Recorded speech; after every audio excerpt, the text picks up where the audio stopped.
जय सिया राम। सब सुख लहे तुम्हारी सरना, तुम रक्षक काहू को डरना।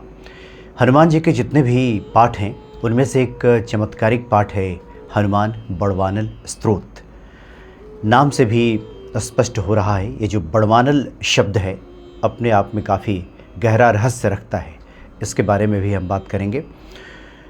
खास करके आध्यात्मिक राह में, उन्नति में अगर बाधा पहुंच रही है, जीवन में बहुत सारी समस्याएं हैं, मारण मोहन उच्चाटन का प्रयोग किसी ने कर दिया है, नकारात्मक शक्तियां परेशान कर रही हैं, डाकिनी शाकिनी पिशाचिनी के द्वारा कोई व्यक्ति पीड़ित है, या जीवन में अर्थ संबंधी समस्या ही क्यों ना हो, इन सभी समस्याओं में जो हनुमान जी का बड़वानल स्तोत्र है ये बहुत कारगर सिद्ध होता है। क्योंकि इसकी रचना विभीषण जी ने की है। विभीषण जी को हनुमान जी का पहला भक्त माना जाता है। चूँकि हनुमान जी त्रेता युग में, वैसे तो हनुमान जी की आराधना पहले इंद्र आदि देवताओं ने की थी। जब वज्र का प्रहार किया था सूर्य को निगलने के बाद इंद्र ने, उसके बाद पवन देव की नाराज़गी के बाद, क्रोध के बाद सभी इंद्र आदि देवताओं ने हनुमान जी की आराधना की थी। चूँकि हनुमान जी के वास्तविक स्वरूप से वो सभी परिचित थे कि ये रुद्रावतार हैं और राम जी के कार्य के लिए इनका अवतार हुआ है। देवता तो पहले परिचित हो चुके थे, लेकिन इस धरती पे हनुमान जी के ईश्वरीय गुणों से जो सबसे पहले कोई अगर परिचित हुआ तो वो विभीषण जी ही थे। वैसे तो जामवंत जी ने भी कह दिया था कि राम काज लगी तव अवतारा, आपका राम के कार्य के लिए अवतार हुआ है, लेकिन उनकी आराधना हनुमान जी की इस प्रकार से कोई नहीं करता था भक्त के रूप में। लेकिन हनुमान जी के ईश्वरीय गुणों से सबसे पहले अगर कोई परिचित हुआ तो वो विभीषण जी ही थे। इसलिए विभीषण जी ने हनुमान बड़वानल स्तोत्र की रचना की। और हनुमान बड़वानल स्तोत्र बहुत शीघ्र ही आपको फल प्रदान करता है, लेकिन इसके लिए दो तीन जो महत्वपूर्ण बातें हैं उस पर ध्यान देने की आवश्यकता है। क्योंकि भक्ति के या फिर कोई भी हम साधना करते हैं तो उसके 4 स्तंभ बताए गए हैं। इन 4 जो स्तंभ है इस पर ध्यान देने की आवश्यकता है। पहला तो भक्ति तो होनी ही चाहिए। बिना भक्ति के अगर हम कोई भी पाठ करें, किसी ने कह दिया और करना शुरू कर दिया, लेकिन हम महिमा से परिचित नहीं है, भक्ति हमारी उस प्रकार की नहीं है, तो उसका प्रतिफल वैसे प्राप्त नहीं होता। दूसरी, श्रद्धा होनी चाहिए उस देवता में भी और इस पाठ में भी। श्रद्धा के अभाव में भी काम नहीं बनता।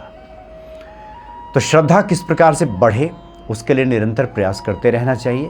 विश्वास भी होना चाहिए। ऐसा नहीं कि पाठ किया, हनुमान जी की पूजा की और फिर अविश्वास ने जन्म लिया कि पता नहीं होगा कि नहीं होगा। हनुमान जी करते भी हैं कि नहीं करते हैं, उनका तो कर दिया, मेरा करेंगे या नहीं करेंगे, इस प्रकार का विश्वास नहीं होना चाहिए।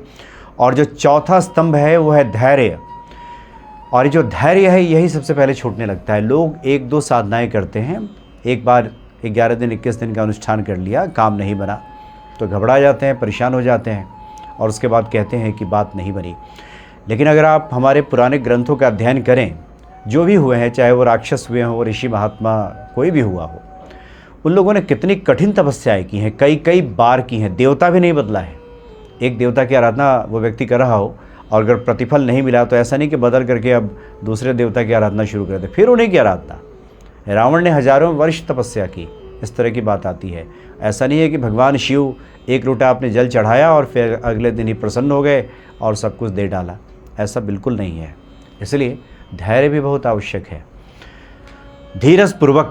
धैर्यपूर्वक आराधना में लगे रहें तो उसका प्रतिफल अवश्य प्राप्त हो जाता है। और साथ ही हनुमान बड़वानल स्तोत्र का हम पाठ करें, चाहे हनुमान चालीसा का पाठ करें या सुंदरकांड का पाठ करें। 3 चीज़ें, कायिक, वाचिक और मानसिक। कायिक कहते हैं काया से, जो हम ईश्वर की सेवा करते हैं, भोग प्रसाद लगाते हैं, दीप जलाते हैं, साफ सफाई करते हैं, भगवान का मंदिर सजाते हैं, ये कायिक हो गया। वाचिक जो हम पाठ करते हैं, बोलते हैं। और उसके बाद मानसिक, मन ही मन ईश्वर के चिंतन चलते रहना, हनुमान जी का चिंतन चलते रहना। तो कायिक, वाचिक और मानसिक, ये तीनों भी होना चाहिए। उसके बाद देखिए निश्चित ही उसका प्रतिफल प्राप्त हो जाएगा। लेकिन इसमें बहुधा ये होता है कि लोप हो जाता है, बहुत सारी चीज़ें छूट जाती हैं। तो जो हनुमान बड़वानल स्तोत्र है, बड़वानल का अर्थ होता है समुद्र की अग्नि। अब सब लोगों ने समुद्र की अग्नि तो देखी नहीं है, लेकिन आप सुनामी से समझ सकते हैं। जैसे सुनामी आती है, एक छुपी हुई अग्नि समुद्र के भीतर होती है और उतने वो तीव्र होती है जैसे कोई ज्वालामुखी फूटा हो। ये बात आती है कि हनुमान जी ने बड़वानल अग्नि से ही लंका को जलाया था। कई बार यह सूक्ष्म रूप में अग्नि होती है, लेकिन बहुत ही तीव्र होती है, जो कि झुलसा डालती है, जला डालती है सब कुछ। समुद्र के भीतर बताया जाता है जो खनिज होते हैं, कई बार विज्ञान भी मानता है कि उसमें भी अग्नि प्रकट हो जाती है। समुद्र के भीतर चट्टानों से उठने वाली ये एक प्रकार की अग्नि है जो ज्वार लाती है, जो इस प्रकार से उठती है, जो सबको जला डालती है। तो बड़वानल अग्नि से ही हनुमान जी ने लंका को जलाया था। दूसरी बात एक और आती है कि रावण ने भी बड़वानल अग्नि का प्रयोग किया था राम की सेना का संहार के लिए, लेकिन हनुमान जी ने ही उसके इस प्रहार को निरस्त कर दिया था। एक और बड़वानल अग्नि की चर्चा महाभारत में देखने को मिलती है। द्रोणाचार्य ने अर्जुन को मारने के लिए बड़वानल अग्नि का इस्तेमाल किया था, बड़वानल वान चलाया था, जो कि अचूक है।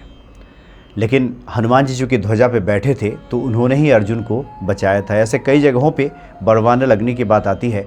तो जो विभीषण ने लिखा है स्त्रोत, उसका नाम ही रख दिया बड़वानल, यानी ये अचूक है और इतनी तीव्र है कि इसका काम होगा ही होगा। और चूँकि हनुमान जी के पहले भक्त हैं विभीषण, चूँकि वो जान चुके थे कि राम से मिलाने वाले यही है और ये कोई और नहीं बल्कि स्वयं भगवान शिव हैं, इसलिए बड़े श्रद्धा विश्वास के साथ जो विभीषण हैं प्रभु राम की भक्ति तो करते ही थे, हनुमान जी की भक्ति करते थे। इसलिए तुम्हारो मंत्र विभीषण माना, लंकेश्वर भय सब जग जाना। हनुमान जी के मंत्र को विभीषण ने मान लिया और लंका के राजा बन गए। तो विभीषण ने हनुमान जी की प्रसन्नता के लिए हनुमान जी के गुणों की प्रशंसा इसमें की है और साथ ही किस प्रकार से हमारी रक्षा हो सके, यही बातें बड़वानल स्त्रोत में लिखी गई है। कोई बहुत बड़ा नहीं है, 4-5 मिनट में इसका पाठ हो सकता है। बीज मंत्रों का इसमें प्रयोग किया गया है। हो सकता है कि अभ्यास ना हो तो पढ़ने में त्रुटि हो सकती है। हालांकि आखिर में हम सस्वर इसको अब वीडियो के आखिर में देखेंगे किस प्रकार से इसका पाठ करना है। तो बीज मंत्रों का इसमें प्रयोग किया गया है। और जो संस्कृत के कठिन शब्द हैं उसका अगर संधि विच्छेद करके पढ़ा जाए तो बहुत कठिन भी नहीं है। 1-2 बार अगर सुन लिया जाए तो इसको पढ़ा जा सकता है। अब इसको करना कैसे है?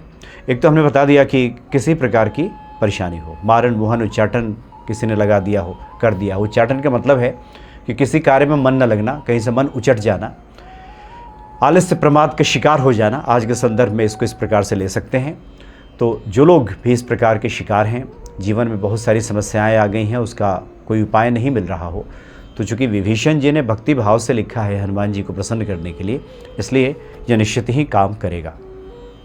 अनुभव की बात है, जो लोग भी या तो स्वयं पाठ करते हैं या पाठ करवाते हैं, उनको इसका लाभ अवश्य ही मिलता है। ये कई लोगों को हमने देखा है कि अनुष्ठानात्मक विधि से कई बार अगर स्वयं नहीं कर पाते हैं तो पाठ कराते हैं किसी योग्य ब्राह्मण से, उससे भी उनको इसका लाभ प्राप्त हो जाता है। किसी भी शनिवार से अगर इसको शुरू किया जाए तो बहुत बढ़िया है। और हनुमान जी के जो अन्य पूजा होती है उसी प्रकार से इसमें भी उसकी तैयारी कर लेनी है।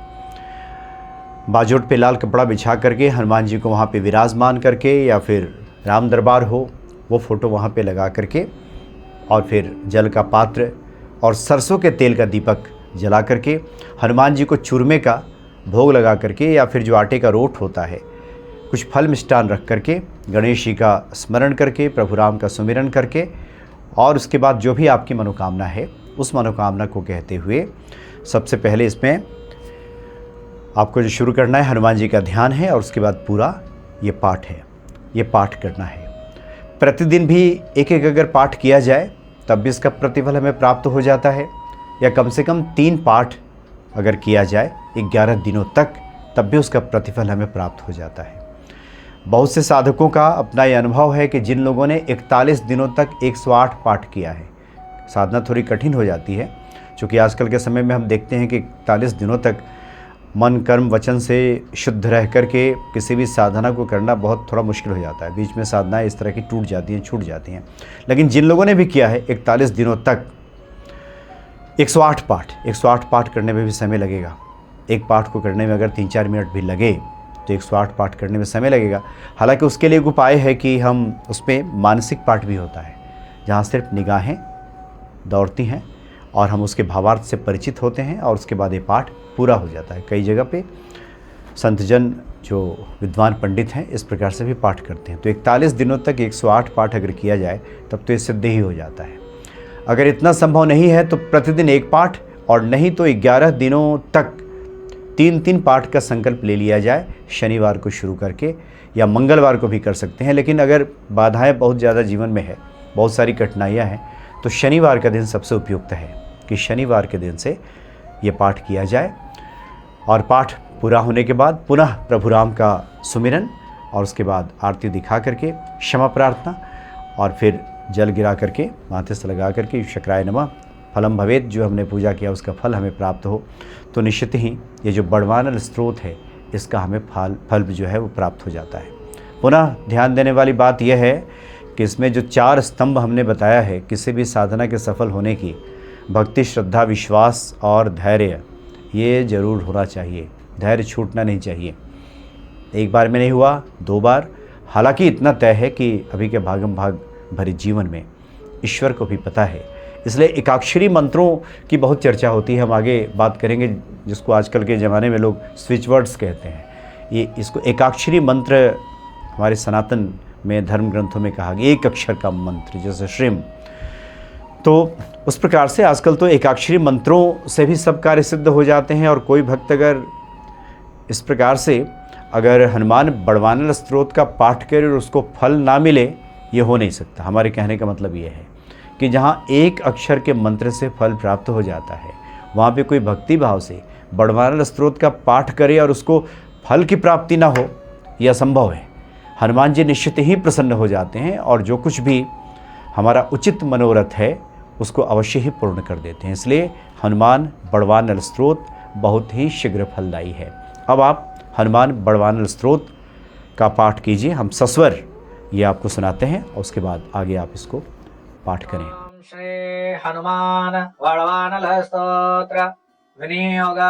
ओम अस्य श्री हनुमान बड़वानल स्तोत्र मंत्रस्य श्री रामचंद्र ऋषेः श्री हनुमान बड़वानल देवता राम बीजम ह्रीं शक्तिं सौकीलकम् मम समस्त विघ्न दोष निवारणार्थे सर्व शत्रु क्षयार्थे सकल राजकुल सम्मोहनार्थे मम समस्त रोग प्रशमनार्थम आयु आरोग्य ऐश्वर्य अभिवृद्ध्यर्थम समस्त पाप क्षयार्थम श्री सीता रामचंद्र प्रीत्यर्थम च हनुमत बड़वानल स्तोत्रम जपमहं करिष्ये। ध्यानम मनोजवं मारुततुल्य वेगं जितेन्द्रियं बुद्धिमतां वरिष्ठं वातात्मजं वानरयूथमुख्यं श्रीरामदूतं शरणं प्रपद्ये।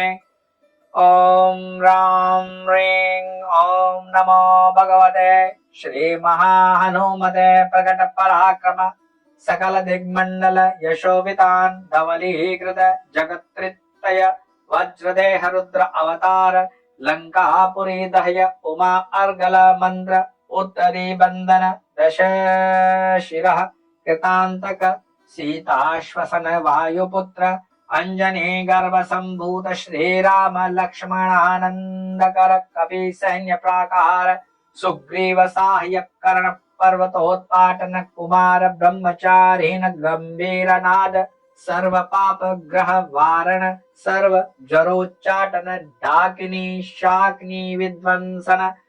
ओम राम ह्रीं ओम नमो भगवते महावीर धीराय सर्व दुख निवारणाय ग्रह मंडल सर्व भूत मंडल सर्व पिशाच मंडल उच्चाटन भूत ज्वर एकाहिक ज्वर द्वयाहिक ज्वर त्रायाहिक ज्वर चातुर्थिक ज्वर संताप ज्वर विषम ज्वर ताप ज्वर माहेश्वर वैष्णव ज्वरान छिंदे छिंदे यक्ष ब्रह्म राक्षस भूत प्रेत पिशाचान उच्चाटय स्वाहा।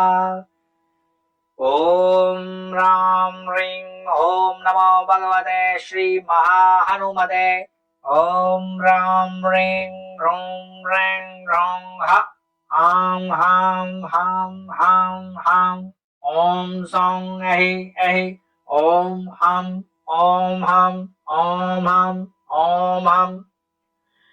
ॐ नमो भगवते श्रीमहाहनुमते श्रवणचक्षुर्भूतानां शाकिनी डाकिनीनां विषमदुष्टानां सर्वविषं हर हर आकाशभुवनं भेदय भेदय छेदय छेदय मारय मारय शोषय शोषय मोहय मोहय ज्वालय ज्वालय प्रहारय प्रहारय शकल मायां भेदय भेदय स्वाहा।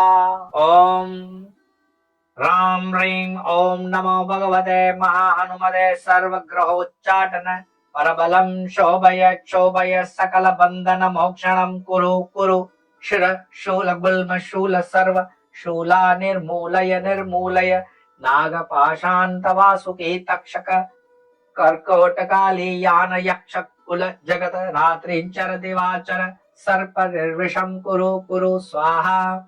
ओम राम ह्रीं ओम नमो भगवते महाहनुमते राजभय चोरभय पर मंत्र पर यंत्र पर तंत्र पर विद्याशदेय छेदय सर्व शत्रु नाशय नाशय असाध्य साधय साधय हुम फट स्वाहा। इति विभीषण कृतम् हनुमत् प्रणवानल स्तोत्रम्।